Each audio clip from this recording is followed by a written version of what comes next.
जो last class थी, बस मत बोले, जो लास्ट क्लास थी उसमें we were talking about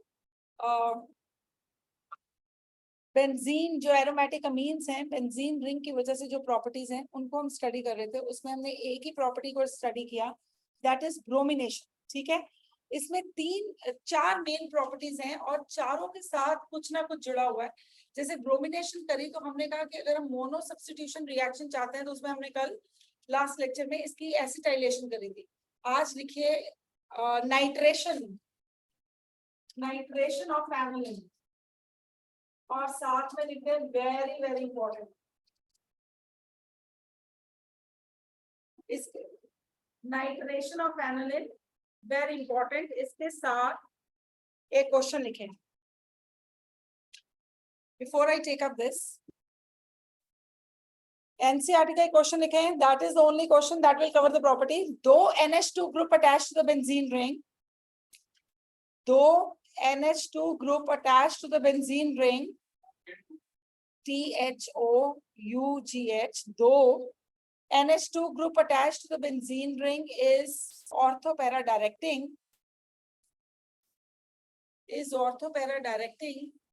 yet the nitration of aniline, though the NH2 group attached to the benzene ring is orthopara directing, yet the nitration of aniline takes place at meta position, बिल्कुल contrast. Yet the nitration of aniline takes place at meta position. सब लोग इधर देखेंगे। अब क्या है question, क्या है पहले तो क्वेश्चन को ही समझेंगे। अब ये जो एनालिन में, ये हम क्वेश्चन कर चुके हैं जब हमने बेसिक कैरेक्टर डिस्कस किया। ये जो NH2 ग्रुप लगा हुआ है, ये NH2 ग्रुप क्या करता है, जब ये loan pair of electron resonance में आते हैं तो ऑर्थो और पैरा पोजीशन पे नेगेटिव चार्ज आता है। तो जो न्यूक्लियोफाइल है, सॉरी जो इलेक्ट्रोफाइल है, that is directed at the ortho and para position. तो एक्सपेक्टेड क्या रहता है कि जब आप इसकी नाइट्रेशन करते हैं, कॉन्सेंट्रेटेड सल्फ्यूरिक एसिड और कॉन्सेंट्रेटेड नाइट्रिक एसिड की प्रेजेंस में, collectively this is called as nitrating mixture. Collectively this is called as a nitrating mixture. जब आप नाइट्रेटिंग मिक्सचर की प्रेजेंस में इसकी नाइट्रेशन करते हैं तो होनी कहाँ चाहिए थी, एक्सपेक्टेड रहता है बच्चों को कि ऑर्थो पोजीशन और पैरा पोजीशन पे नाइट्रेशन होगी, पर ऐसा नहीं होता। जो नाइट्रेशन है that happens at the Meta position. अब सुनेंगे ऐसा क्यों होता है। अब क्या है कि यहाँ पे जब आप नाइट्रेशन कर रहे हैं, लिखेगा नहीं कोई, मैं लिखवाऊंगी ढंग से। जब आप नाइट्रेशन कर रहे हैं under such a strong acidic condition, तो यहाँ पे जो आपका एनालिन है that gets converted into analinium ion. This is aniline and it gets converted into analinium ion. ठीक है, अब क्या है, जो ऑर्थो और पैरा पोजीशन एक्टिवेट हो रही थी वो किसकी वजह से हो रही थी, इस लोन पेयर ऑफ इलेक्ट्रॉन की वजह से। याद है सबको कि नहीं? I will just drawing the structures once again. यहाँ पे NH2, this is a lone pair of electron, resonance हुई, ये वाले दो इलेक्ट्रॉन इधर मूव करे, ये इधर मूव करा। ये क्वेश्चन हम पहले कर हटे। This is double bond NH2 with the positive charge. ये bond इधर आया, it is a negative charge. This bond will move here, this will move here, and ultimately it would go like this: double bond NH2 with the positive charge, a bond here, a bond here, a negative charge here. This will be moving and this will be moving. अब देखिए क्या हुआ कि ये जो ortho और para position activate हुई, वो सिर्फ इसलिए हुई क्योंकि यहाँ पे क्या था, नाइट्रोजन के ऊपर लोन पेयर ऑफ इलेक्ट्रॉन। अब क्या हुआ कि नाइट्रोजन के ऊपर लोन पेयर ऑफ इलेक्ट्रॉन जो है वो बिल्कुल नहीं है। अब क्योंकि वो जो लोन पेयर ऑफ इलेक्ट्रॉन है वो प्रोटोनेट हो गया क्योंकि यहाँ पे बहुत स्ट्रॉन्ग एसिडिक कंडीशन थी। अब ऑर्थो और पैरा पोजीशन जो थी वो डीएक्टिवेट हो गई, तो there is only one position left which always have a density of electron, that is meta position. फिर उसके बाद क्या होगा, यहाँ पे नाइट्रेशन होगी, यहाँ पे हम लिख सकते हैं प्रोटोनेशन, यहाँ पे लिख देते हैं छोटा सा, that is protonation of aniline. ठीक है, पहले प्रोटोनेशन हो जाएगी और प्रोटोनेशन होने के बाद फिर यहाँ पे it will be NH3 positive and it will be the nitro position here, meta position पे हुआ, and then it will be losing a proton and you will be getting a meta nitro aniline. This compound is meta nitro aniline. Is it okay? Is it fine with everyone? पहले reaction लिखें, उसके बाद मैं लिखवाती हूँ, दिमाग में रखें। ये जो सल्फोनेशन है ना, सल्फोनेशन में सल्फोनिक एसिड ग्रुप की इंट्रोडक्शन होती है। ठीक है, नाइट्रेशन के अंदर नाइट्रो ग्रुप की एडिशन होती है। ये दोनों फ्रीडल क्राफ्ट रिएक्शंस के अंदर या तो एल्काइल ग्रुप की एडिशन होती है या फिर एसाइल ग्रुप की एडिशन होती है। ठीक है, ये जो सारे के सारे रिएक्शंस हैं, तीनों reactions, these are electrophilic substitution reactions। एक हाइड्रोजन निकलता है और इलेक्ट्रोफाइल उसकी जगह लग जाता। नाइट्रोस सल्फोनेशन में जो इलेक्ट्रोफाइल रहता है दैट इज SO3। नाइट्रेशन में जो इलेक्ट्रोफाइल रहता है दैट इज नाइट्रोनियम आयन।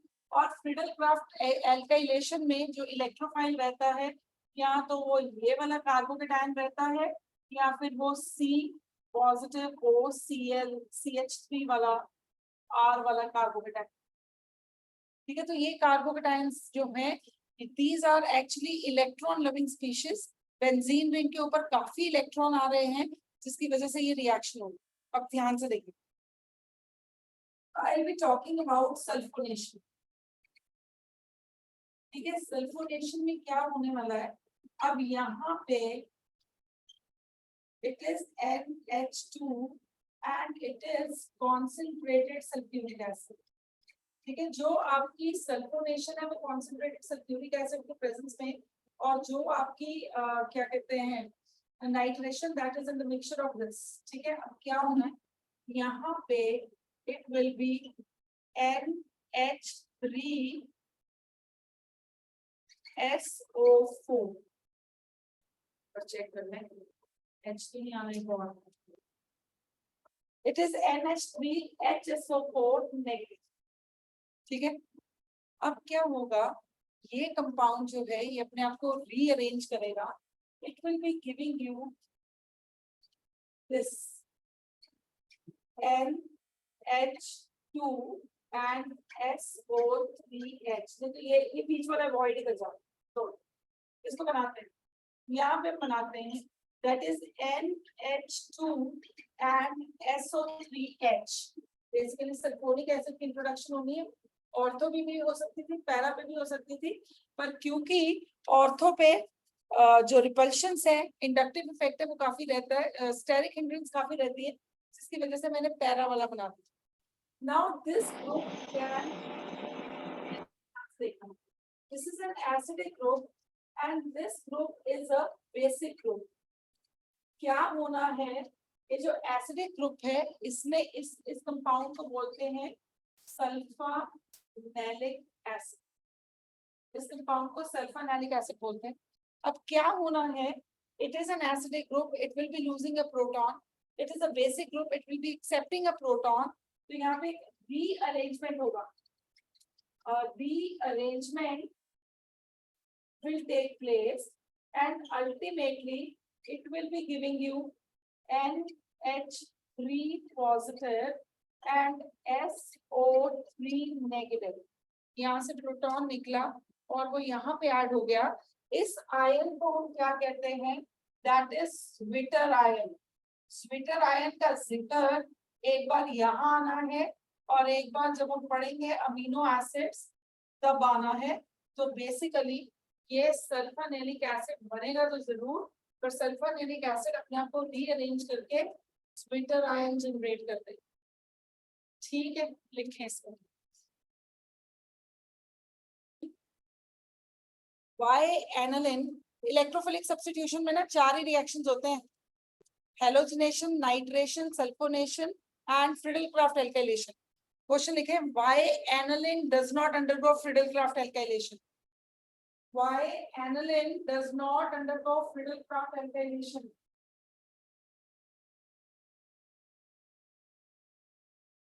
अच्छा सुने जरा इधर।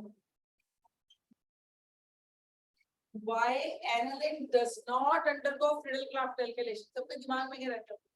एनालिन में नाइट्रोजन के ऊपर लोन पेयर ऑफ इलेक्ट्रॉन है, वो बेंजीन रिंग को एक्टिवेट कर देंगे। इलेक्ट्रोफाइल जो है बेंजीन रिंग पे नेगेटिव चार्ज आ जाएगा, इलेक्ट्रोफाइल आके आराम से उसके ऊपर अटैक करेगा। ये हर बच्चे के दिमाग में रहता है। अब क्वेश्चन क्या है कि एनालिन जो है वो फ्रिडल-क्राफ्ट रिएक्शन नहीं शो कर सकता। क्यों नहीं शो कर सकता? क्योंकि जब भी फ्रिडल-क्राफ्ट रिएक्शन होता है तो there is always the utilization of anhydrous aluminium chloride. जो एनहाइड्रस एल्युमिनियम क्लोराइड है ये एक इलेक्ट्रॉन डेफिशिएंट कंपाउंड है। इलेक्ट्रॉन डेफिशिएंट कंपाउंड मतलब it act as a Lewis acid. क्योंकि ये लुईस एसिड है जिसकी वजह से क्या होगा कि खुद ही इसके साथ मिलके एक कॉम्प्लेक्स बना दो, इससे lone pair of electron accept कर लेगा and it will be forming a complex with it. तो क्या होगा कि जो नाइट्रोजन जिसकी बदौलत रिंग एक्टिवेट हो रही थी, जिसकी बदौलत रिंग के ऊपर नेगेटिव चार्ज आ रहा था और नेगेटिव चार्ज की वजह से इलेक्ट्रोफाइल अटैक कर रहे थे, those lone pair of electrons are no longer available, क्योंकि वो तो इसको डोनेट हो गए, इसके साथ कोऑर्डिनेट बॉन्ड बना गए, जिसकी वजह से फ्रिडल-क्राफ्ट चाहे एल्काइलेशन है चाहे फ्रिडल-क्राफ्ट एसाइलेशन है वो नहीं होगी। अब मेरी बात सुने, बेंजीन रिंग के 4 रिएक्शन, चारों में कुछ ना कुछ गड़बड़। बेंजीन रिंग के ऊपर जो NH2 ग्रुप लगा है वो ऑर्थो पैरा डायरेक्टिंग है, वो रेजोनेंस में इलेक्ट्रॉन्स इन्वॉल्व हो रहे हैं, जिसकी वजह से रिंग के ऊपर नेगेटिव चार्ज आ रहा है, जिसकी वजह से रिंग जो है वो इलेक्ट्रोफिलिक सब्स्टिट्यूशन रिएक्शंस के लिए वेरी प्रोन है। ठीक है, चारों रिएक्शंस में कुछ ना कुछ डिफरेंट हुआ। हमने कहा कि फ्रिडल-क्राफ्ट रिएक्शन तो हुआ ही नहीं। क्यों नहीं हुआ? क्योंकि फ्रिडल-क्राफ्ट रिएक्शन में एनहाइड्रस एल्युमिनियम क्लोराइड यूज होनी थी। वो एनहाइड्रस एल्युमिनियम क्लोराइड खुद ही बेचारी इलेक्ट्रॉन भूखी थी, उसने खुद ही जाके यहाँ पे इलेक्ट्रॉन ले लिए, कोऑर्डिनेट बॉन्ड बना दिया, वो इलेक्ट्रॉन रिंग के पास गए नहीं, रिंग एक्टिवेट हुई नहीं। ठीक, पहली एनॉमली। दूसरी एनॉमली, सल्फोनेशन जब हुई तो सल्फोनेशन में क्या हुआ, सल्फोनेलिक एसिड बन गया आराम से, पर उस कंपाउंड के अंदर एक एसिडिक ग्रुप है, एक बेसिक ग्रुप है, जिसकी वजह से क्या हुआ, एक स्वेटर आयन की फॉर्मेशन हुई। तीसरी बात, चाहे NH2 group ortho para directing है, पर फिर भी जो नाइट्रेशन है वो कहां पे हुई, मेटा पोजीशन पे। उसके बाद अगर तुम इसकी ब्रोमिनेशन करते हो तो सारी ऑर्थो पैरा पोजीशन जो है वो सब्स्टिट्यूशन उनमें हो जाएगी, ट्राई सब्स्टिट्यूटेड प्रोडक्ट बनेगा। पर अगर तुम चाहते हो कि मोनो सब्स्टिट्यूटेड प्रोडक्ट बने तो उसके लिए क्या करना पड़ता है, उसकी एसिटाइलेशन। तो 4 रिएक्शन, चारों में कुछ ना कुछ डिफरेंट। ठीक है, लिखेंगे। How to distinguish between primary, secondary and tertiary amine?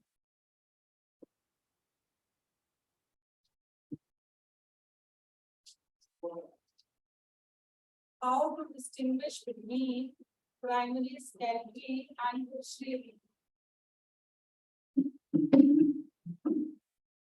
सुनेंगे इधर सब लोग। Everybody will look here and will listen to me. Primary mean, secondary mean, tertiary mean, सारे के सारे जो हैं, they can be distinguished with the help of one reagent, that is Hinsberg reagent. ठीक है? अब Hinsberg reagent is benzene sulfonyl chloride. This is benzene. एक ही बार में नाम लिख रही हूँ इसका, benzene sulfonyl chloride. ठीक है, ये है हिंसबर्ग रिएजेंट। सब लोग सिर्फ बोर्ड पे देखिए, वेरी इजी। इसके साथ जब प्राइमरी अमीन ने रिएक्ट किया H2N and RNH2, this is the primary amine. जब प्राइमरी अमीन ने इसके साथ रिएक्ट किया, यहाँ से HCl गोज ऑफ, मैं ना ऐसे लिखती हूँ ये रिएक्शंस, यहाँ से HCl विल गो ऑफ, यहाँ पे जो प्रोडक्ट बना that is SO2NHR. This is N-alkyl. ठीक है, बेंजीन सल्फोनामाइड नाम ना आए तो यहाँ पे लिख देना product formed after the reaction, N-alkyl benzene sulphonamide. ठीक है, जब इसको KOH में डाला तो there was elimination of a unit of water, यहाँ से पानी निकल गया और आपके पास ये कंपाउंड कुछ इस तरह से बन गया, N and R here, a negative charge here and a positive charge here. यहाँ इसको ऐसे लिख देना, this is soluble in KOH. ये कंपाउंड जो है ये इसके अंदर जाके सॉल्युबल हो, ठीक है। we'll be talking about the secondary amine. ठीक है, इसमें ज्यादा डिफरेंसेस नहीं है। ये है आपका secondary amine. This is SO2Cl. This is HNR2. This is Hinsberg reagent and this is your secondary amine. अब यहाँ से there will be elimination of HCl और यहाँ पे जो प्रोडक्ट बना that would be SO2NR2. This is NN dialkyl benzene sulfonamide. Benzene sulfonamide and देखो जरा, अगर KOH डालोगे भी तो यहाँ पे भाई H नहीं है वाटर एलिमिनेट करने के लिए, तो this will not be soluble in KOH. ठीक है, ऐसे लिखना। प्राइमरी अमीन जब हिंसबर्ग रिएजेंट के साथ रिएक्ट करता है, जो भी प्रोडक्ट बनता है वो पानी के अंदर सॉल्युबल है। इजी वे कहानी, अगर रिएक्शन भूल जाए या कोई नाम भूल जाए। सेकेंडरी अमीन जब हिंसबर्ग रिएजेंट के साथ रिएक्ट करता है तो प्रोडक्ट जो है वो KOH में सॉल्युबल नहीं होता, और जो टर्शरी अमीन है वो रिएक्ट नहीं करता। देखो टर्शरी अमीन में नाइट्रोजन के पास हाइड्रोजन होगा ही नहीं, to eliminate a unit of HCl, this will be your tertiary amine, so there will be no reaction. एक reagent, सुनो 2 मिनट के लिए, एक reagent जो है वो इन सब में डिस्टिंक्शन कर सकता है, और कुछ टेस्ट जो है वो सिर्फ primary aliphatic and aromatic amines देते हैं। कुछ रिएक्शन जो है which are shown only by primary aliphatic and aromatic amines, that is carbylamine reaction. We are already done. ठीक है, carbylamine reaction अगर तुमने प्राइमरी और सेकेंडरी में करना है, हिंसबर्ग रिएजेंट डाल दो या फिर carbylamine डाल दो। ठीक है, the second is coupling reaction. चलो सिर्फ ये carbylamine reaction। अगर तुमने primary aliphatic and primary aromatic compounds में distinction करना, if you want to distinguish between them, ठीक है, ये सारे reactions इकट्ठे चलते हैं। सिर्फ एक reaction, that is reaction with nitrous acid, जिसको कल ही करके हटे, ठीक है, that will distinguish between primary aliphatic amine and primary aromatic amine. जो aliphatic amine है वो नाइट्रोजन गैस लिबरेट करता है, और जो एरोमेटिक अमीन है वो क्या करता है, it forms benzene diazonium chloride. The second reaction is coupling reaction. ये जो coupling reaction है ये हमने कर रखा है फिनॉल्स के अंदर, पर मैं बिल्कुल assume करूंगी आता नहीं है। only shown by primary aromatic amines. ठीक है, प्राइमरी एरोमेटिक अमीन्स इसको रिप्रेजेंट करते हैं। कैसे होता है ये रिएक्शन, इसमें we make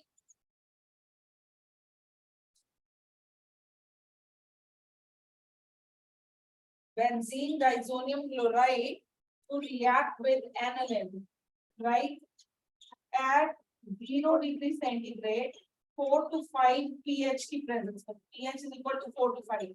जब यही रिएक्शन फिनॉल के साथ करेंगे, यहाँ पे pH जो है वो 8 to 9 हो जाएगी। वहां पे बेसिक मीडियम लेना है, यहाँ पे एसिडिक मीडियम लेना है। यहाँ से एक हाइड्रोजन और यहाँ से Cl, ना फिनॉल के OH ग्रुप को छेड़ना है, ना एनालिन के NH2 ग्रुप को छेड़ना है। यहाँ से माइनस HCl निकाल दें और यहाँ पे एक ऑरेंज से डाई बन जाएगी which is called as an azodie. It will be like NH2 and this is called as azodie, which is an orange red dye. ठीक है, is it okay?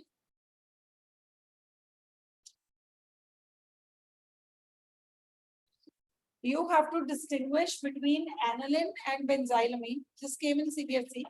You have to distinguish between aniline and methyl aniline. This is a question which came in CBSE board examination. अब कौन कैसे distinction कर सकता है, कोई भी बता दे.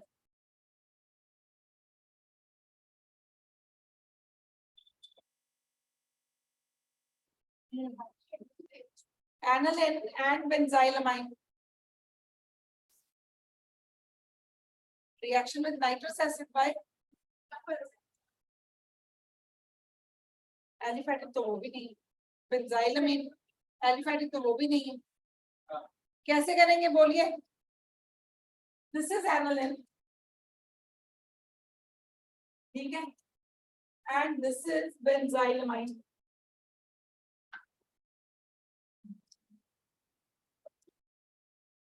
जितने रिएक्शंस लिखे हुए हैं बता दो कौन सा रिएक्शन लगता है कि एनालिन शो करेगा, बेंजाइलमाइन नहीं शो करेगा.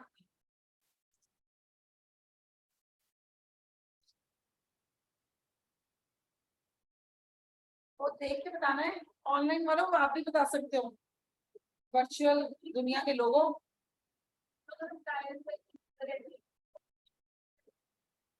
डायजोटाइजेशन ये टेस्ट यही है. महक तो बहुत ऑफ द बीट जाती है, पता नहीं क्या क्या लगा देती. टेस्ट यही है, मैं तो कह रही हूँ ये लिखा हुआ है बोर्ड पे, बता दो क्या करना.